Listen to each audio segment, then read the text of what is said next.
Nikki? When there was a party, my mother always got out the usual streamers and decorations and stuff. She raced in and out of the church, but I never discovered where she kept all those things. Never asked? Oh, a million times. She didn't want to answer. She said they were in a safe place. A real mystery. What kind of decorations could they have possibly been? Nothing explosive. It's just that I had the bad habit of sneaking all over the place and forgetting what time it was. There was that huge lady, the assistant cook, Mrs. Bryce. She used to get so mad. A judicious girl. They promised to reveal the secret storeroom when I got older, but I must have forgotten. The mystery of the secret storeroom. Ooh, sounds good. The riddle! What are you talking about? Leonard was never good at keeping secrets, but he taught me a riddle to get there. Can you remember it? Incredible! Yes. Oh, something like, down the stairs, watch your step, don't fall apart or it's your end, round a corner, turn around, there's your way in front of you. All that's closed can be open too if you see beyond its looks. But how can I remember it? How... it's... I... Wow. Total mystery. Want to play? Yes, I need to think about it. I have no idea what it means. I'll call you if anything comes to mind.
Shit.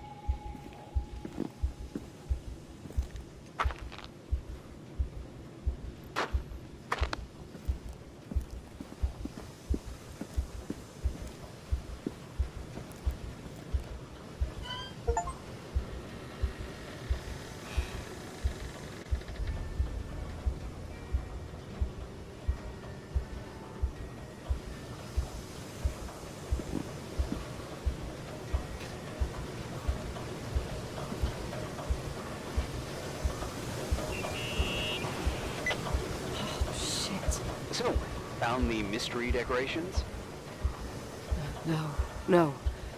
No decorations. Is everything okay? I found something. What? It's like someone built some kind of bedroom. Irving, you there? Of course, yeah. What bedroom? Tell me what you see. Okay. There's some windows. Drawn on the walls. Books. Sheet music. A pink bed. It's like a kid's room. No way. This place doesn't make sense. No one would live down here. Nikki, I think you should get out of there now. Wait. There's got to be an explanation. Okay, that's it. Now I'm calling the head office in Billings. I'm telling them it's a code red emergency, so they'll have to... Jesus Christ, Irving. What? This is all Rachel's stuff. Understand? It's her room, a replica. You don't know that. You can't know what her room looked like. Everything here reminds me of her. Let me look around. I'm sure I'll find an explanation. But my other hand's on the red phone. Keep it there, but don't make the call. I need to figure out what's going on here.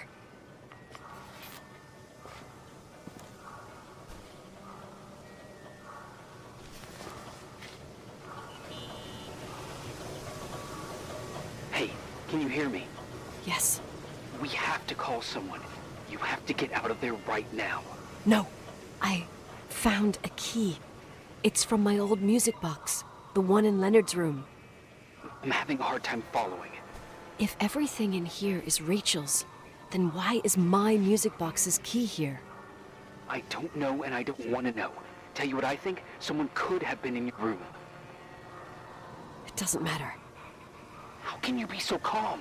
If someone was in there, he's not here now. I need to grab the chance to figure out what the hell is going on, or went on, here.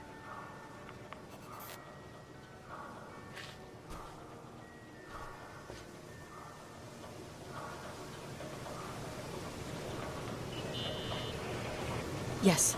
Nicole, listen. I already know what you're gonna say, but please trust me. Get out of there. Please, you're not helping. You do realize you found the replica of a dead girl's bedroom.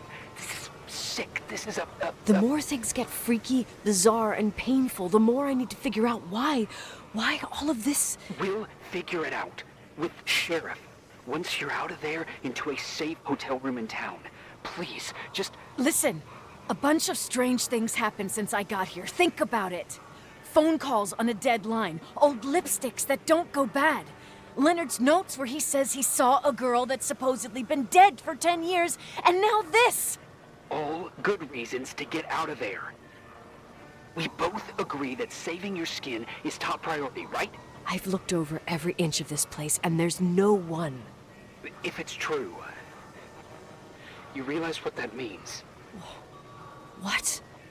What are you trying to tell me? Your father... He spent years in there, in total solitude. With the weight of his family and Rachel on his conscience. He wasn't the kind of guy to just let the past slide with a shrug. You know that too. I can't believe you said something like that. Think about it. That room could be an act of love. Distorted, even morbid, but in his eyes... How dare you? My father might have had a lot of weaknesses, but surely what you're saying...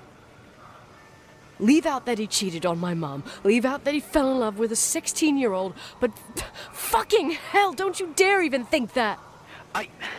He would never have built a fucking underground shrine for a dead person. Your father had changed in the end.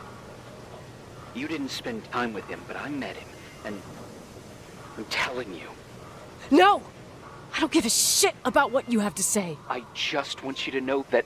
If you don't want to help discover the truth, don't call me.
asshole. How dare you? You don't know shit. You don't know fuck. Finally, a bit of peace and quiet. It'll help me clear my head without those incessant phone calls. I'm not a fucking switchboard, for fuck's sake.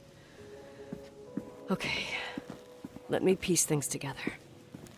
I just found out there's a room dedicated to Rachel Foster in my father's hotel. Maybe with items from her real room. Holy Jesus, that's freaky. Some people think she didn't commit suicide, and some even think she's still alive. I have to think it through. What concrete clues did I find? First thing, the phone call. They said Rachel isn't dead. Then the lipstick from 10 years ago turns up, still good. And then my father's various notes where he says he still sees her. If that were true, it might explain the sighting by her friend here in the Timberline. And now I find her retainer box, but no retainer. That room might not be a reconstruction. If Rachel didn't kill herself, Rachel could have lived here. But if she's still alive, why doesn't she tell her parents? Unless they're all in cahoots. No suicide, no Timberline money. No, I'm just being paranoid.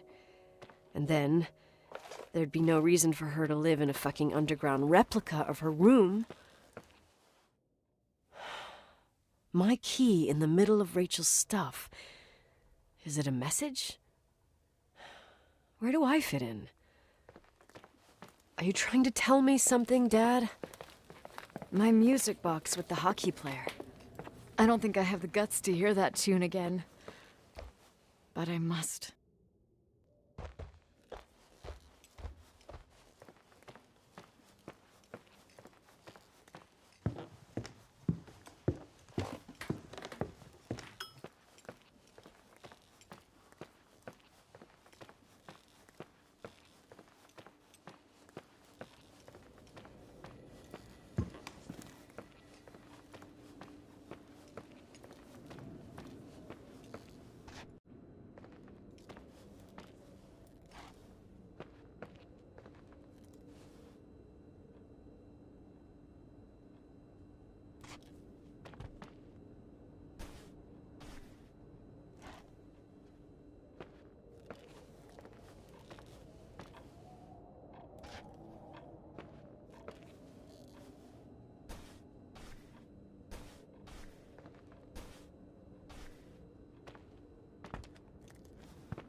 The 27th of December, 1983.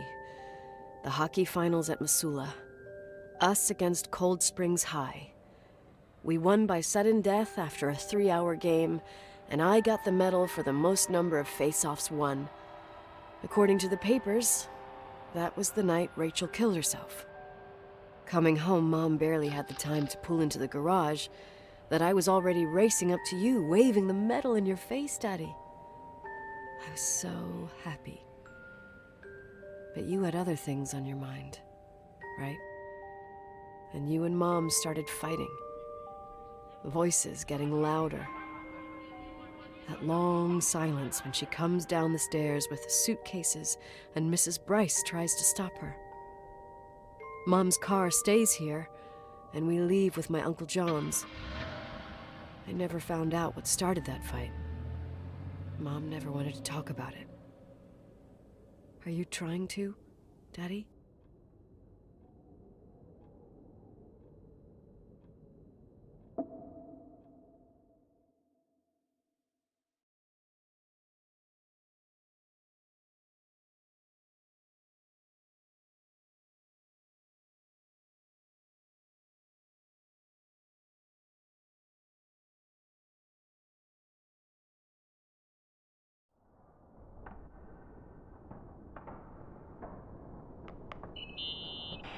Irving.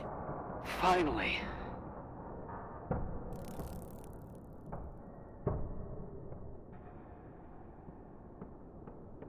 I'm okay. I was dying on this chair. You're right. That room freaked me out. So, I looked around the entire hotel, and if there's still a chance of getting to the bottom of the story, then it's gotta be behind the locked door on the last floor, in the attic. That wing has been condemned for years. I know, I'll be careful. Okay. There are too many things that I took for granted. It's as if someone was putting pieces of my past in front of me to show them to me under another light. Who are you talking about, Nikki? Maybe it's my father. In my music box, I found the medal I won the night Rachel died. Dad could have put it there, and if he did, there must be a reason. It all sounds insane. The night Rachel died. Maybe I have to start from there. I played in that really long hockey game. But what was going on in the meantime?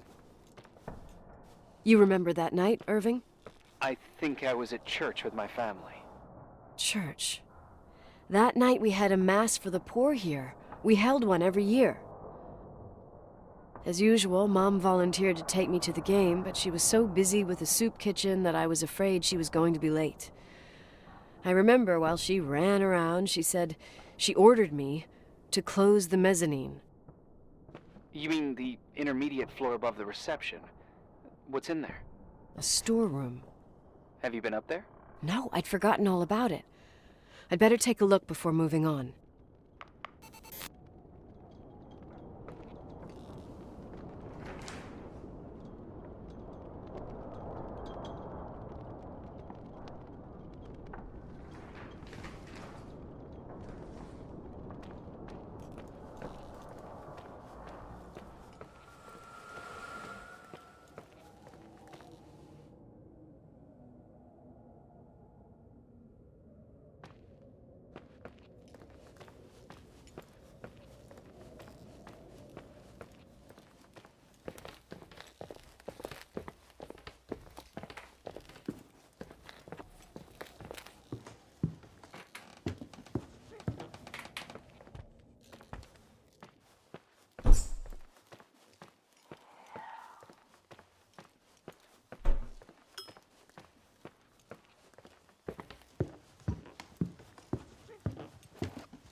Irving? Hello? Can you hear me? I'm on the mezzanine, and it's a nightmare. There are mannequins everywhere. They're set up like in a scene. There's one with a hockey stick. Wait, what the fuck? That's my stick! If you're listening to me, whoever set up this representation, I think they want to tell me that Rachel was killed? But why my hockey stick? Hello? Hello? Oh God, why isn't he answering? Irving, I swear I'm not kidding. This is a huge deal. If you can hear me, it's time to make that phone call.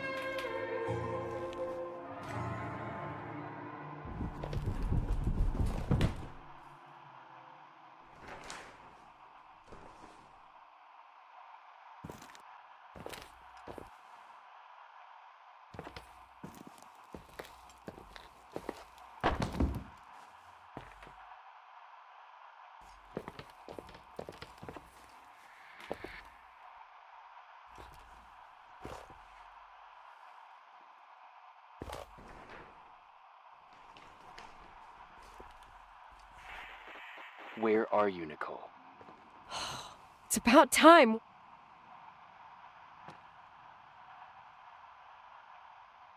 Did you hear my messages? How many doors have you opened, Nicole? How many are still missing? What? Are you drunk? Keep going. Hello? Hello, Irving.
Hello? I imagine you found my room. What? What does all this mean? That's a question I've asked myself many times. What does all this mean, Irving? How far do you want to push yourself? How much can you take? What? Every memory. Painstakingly gathered, every reconstructed piece, every little element retrieved from the dark. A photo, a hairband, a lipstick. It means remembering Rachel. That's what all this means. I didn't choose this path. I had to do it. What did you do, Irving? These walls ooze with memories. The memories get into the walls. Under the floorboards, they creep into the crawl spaces. You're not with FEMA. You... Jenkins... You never talked to him. Your boss, the phone call, all those weird events. You were behind all of them. Someone had to bring the last piece of the memory puzzle here. The most important one. You. Me? I... Your father wanted to keep you out of it.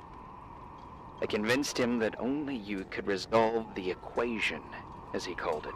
I don't understand. How could you? Over the last few days, you got a little taste of what it means to dig around in the past. hunting for memories that scratch away behind every wall in the night. We did it for years, day after day after day. All lies. I have nothing against lies. I grew up around lies. But now it's time for the truth to come out. Finally. What do you want to do now? I want to tell you a story. There was an invisible boy. Like everyone, he just wanted to run on the grass, ride a bike, swim in the lake in summer. But his father... oh, his father had other plans for his soul. In his dark world made of silence and prayer, there shone only one star. His wonderful sister. A heavenly creature that spent hours telling him fairy tales in secret. She who told him what a free and strong man he would become one day. Rachel? She was like that. Free and strong. At the time, I didn't understand her dyslexia. Or what retard meant. That's what they called her at school. But I could hear her cry at night. I wanted to protect her. But I couldn't. One day, that beautiful, luminous creature met someone. A human being that saw her for real. My dad. Yes. And I was the invisible witness of what happened. A love. Simply a love. Nothing more, nothing less. But that love was too much, and it would be punished. Who paid for this love, Nicole? Rachel. Rachel was your sister. Now I remember you. You were too caught up with your hatred for Rachel to notice the innocent little kid that sometimes tagged along.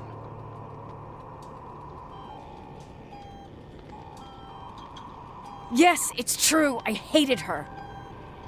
But I was just a jealous kid. Doesn't matter. Those days are over. How could I have forgotten you? I was raised to be forgotten. Irving, where are you right now? The day my sister paid with her life for her love, we all died.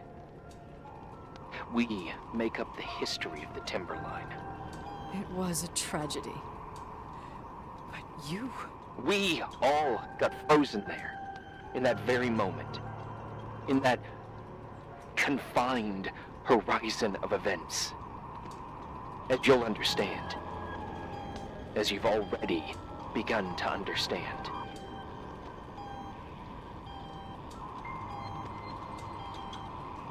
I want to know what you want from me.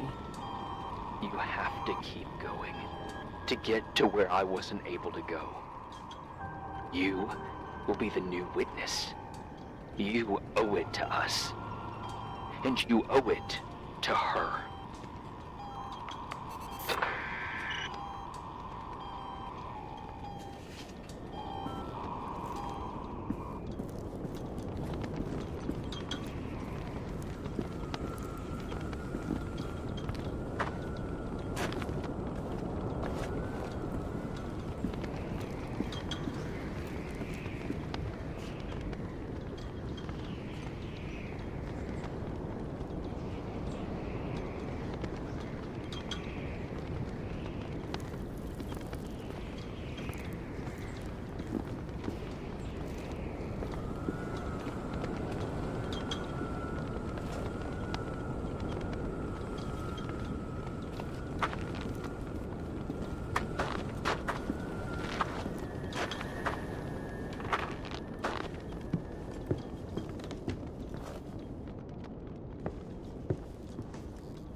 years have passed since I last used this old tape recorder.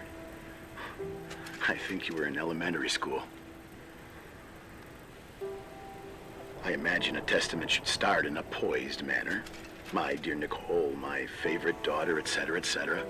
Poised, weighty, serious, irrevocable. I prefer asking you how you are. How are you, Nikki? You're probably tired. I can imagine.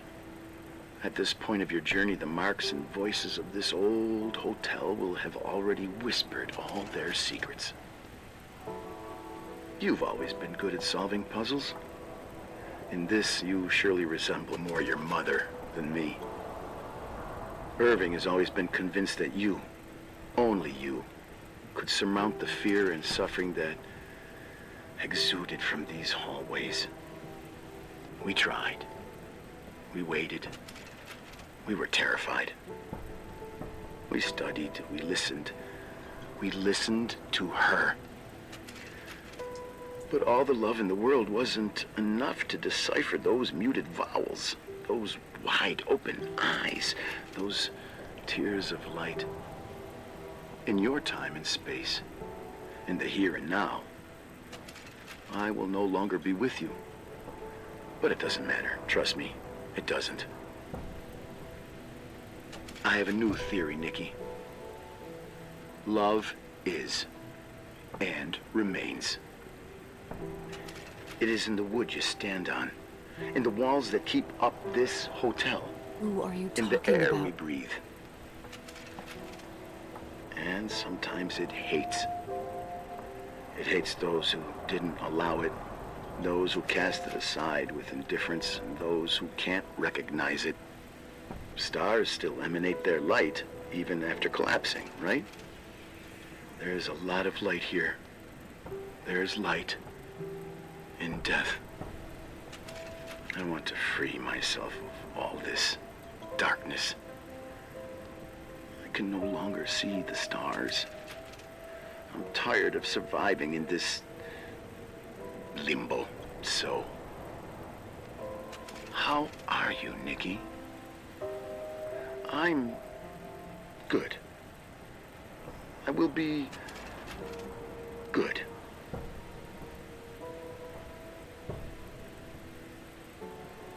Figure out what Rachel is saying, Nikki. She's here.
Hello.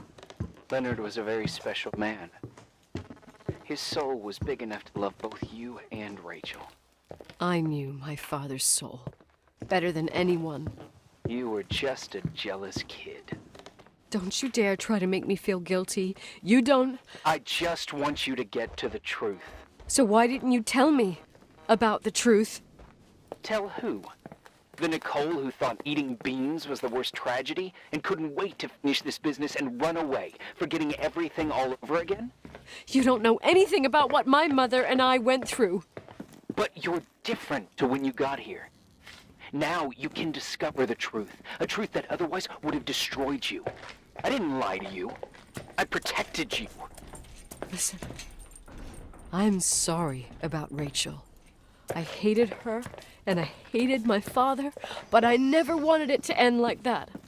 I understand your pain, maybe better than anyone.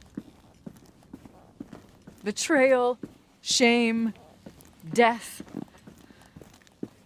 My family was destroyed, just like yours.